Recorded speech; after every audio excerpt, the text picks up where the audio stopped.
আজকে আমরা আলোচনা করতে চলেছি ক্লাস 10-এর অসুখী একজন কবিতা। সেটা লিখেছিলেন বিখ্যাত কবি পাবলো নেরুদা। আমি তাকে ছেড়ে দিলাম, অপেক্ষায় দাঁড় করিয়ে রেখে দরজা। আমি চলে গেলাম দূরে দূরে। আমি তাকে ছেড়ে দিলাম, কবি একটা মেয়েকে ছেড়ে দিয়েছেন, অপেক্ষায় দাঁড় করিয়ে রেখে, দরজায় দাঁড় করিয়ে রেখে তাকে ছেড়ে দিয়েছেন এবং সে অনেক দূরে চলে গেছে। এখানে কবি হচ্ছেন একজন সৈনিক। তিনি একটি মেয়েকে অপেক্ষায় দাঁড় করে, তার জন্য অপেক্ষা করে দাঁড় করে তিনি তাকে ছেড়ে দিয়ে চলে গেছেন। সে জানতেও সে আর ফিরে আসবে না। সে জানতো না আমি আর কখনো ফিরে আসবো না, মানে মেয়েটা জানতো না যে লেখক আর কখনো ফিরে আসবে না। কারণ যুদ্ধ প্রাণ চায়, যুদ্ধ বলিদান চায়। একটা বীর সৈনিক যখন ছেড়ে চলে যায়, এই গল্পটা একটা অসুখী একজন, এই গল্পটা শুধু একটা মানুষের বা ব্যক্তিত্ব প্রেমের গল্প না, এটা একটা অনুভূতি, একটা বীর সৈনিকের অনুভূতি। যখন তার পরিবারকে যখন ছেড়ে চলে দেশের জন্য তাকে যেতে হয় এবং বর্ডার বা বিভিন্ন এলাকায় তাকে পাহারা দিতে হয়, সে কখনো গুলি খেয়েও মরতে পারে, তবু তাকে পাহারা দিতে হয়। সে জানে না যে কখন তার মৃত্যু হবে। এইরকমই হচ্ছে পরিস্থিতি। এটাই হচ্ছে, তখন দ্বিতীয় বিশ্বযুদ্ধ চলছে। পাবলো নেরুদা সেই সময় গল্পটা লিখেছে, যেই সময় যুদ্ধ বলিদান চাইছে এবং নিজের দেশকে বাঁচানোর জন্য নিজের দেশের যে যুবক তাকে চাইছে।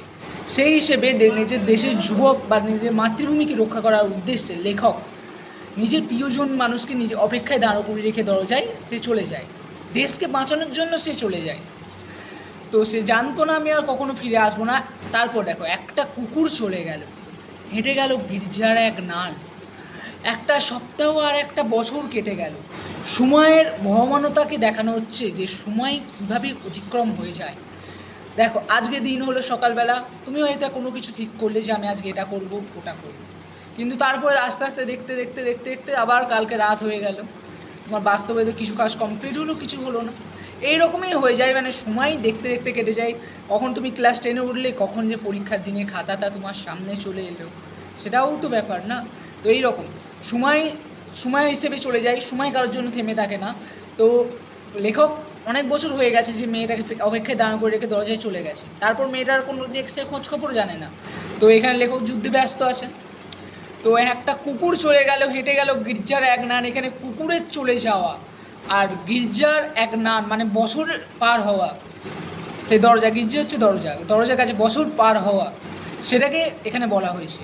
একটা সপ্তাহ আর একটা বছর কেটে গেল। এখানে সময় কীভাবে কাটে, কখনো সপ্তাহ আসে, সপ্তাহ পর মাস, তারপর বছর, এবার সপ্তাহের পর বছর। মেয়েটা অপেক্ষা করে যাচ্ছে। বৃষ্টিতে ধুয়ে দিল আমার পায়ের দাগ, ঘাস জন্মালো রাস্তায়। সেই লেখক যখন নিজের পায়ের দাগ, লেখক যখন সেই নিজের মাতৃভূমিকে ছেড়ে এসেছিলেন, নিজের মাতৃভূমি যে জায়গায় তিনি থাকতেন, ওই জায়গায় মাতৃভূমির জন্য যুদ্ধ করার জন্য যখন ছেড়ে এলেন, তখন ওই জায়গাটায় ঘাস জন্মে গেছে। লেখকের পায়ের দাগেরটা বৃষ্টির জলে ধুয়ে গেছে এবং সেই জায়গায় ঘাস জন্মে গেছে। এইখানে দেখো, এখানটায় মেন এই গল্পের ট্র্যাজেডি। বৃষ্টিতে ধুয়ে দিল আমার পায়ের দাগ, ঘাস জন্মালো রাস্তায়। এই বৃষ্টিতে ধুয়ে দিল আমার পায়ের দাগ, একটা সময়ের পর মানুষের মনে, আর ধরো তুমি যাকে ভালোবাসো, কাল সে তোমার ক্ষেত্রে ভালোবাসা নাও হতে পারে। তো এইভাবে এক সময়ের বহমনতায় মানুষকে সব কিছু ভুলিয়ে দেয়। কারণ মৃত্যুতে আজ তুমি শোকাহত, পরবর্তীকালে তার মৃত্যুতে তুমি আবার শোকাহত নাই। এটাই সৃষ্টির নিয়ম। তুমি তার যেমন খুশি, হাসি খুশি, তেমন সময় তোমাকে সব কিছু ভুলিয়ে দেবে। এটাই স্বাভাবিক ব্যাপার, এটাই ন্যাচুরাল প্রসেস। তো একটা সময় তোমার কষ্ট, বা পরবর্তী সময়কালে আবার তুমি আনন্দ বা হাসি, এটাই তো জীবন। তো বৃষ্টিতে লেখকের পায়ে দাগ ধুবিয়ে দিল এবং ঘাস রাস্তায় জন্মানোর সঙ্গে সঙ্গে নতুন নতুন অনুভূতি জেগে ওঠা বা নতুনকে মানিয়ে নিয়ে চলা, এটাকে হয়তো বোঝানোর চেষ্টা করা হয়েছে। যাই হোক, অশুভ একজন কবিতা, তার যদি তোমাদের ভালো লাগে তাহলে এটা লাইক করো অ্যান্ড চ্যানেলটাকে সাবস্ক্রাইব করো। Bye bye.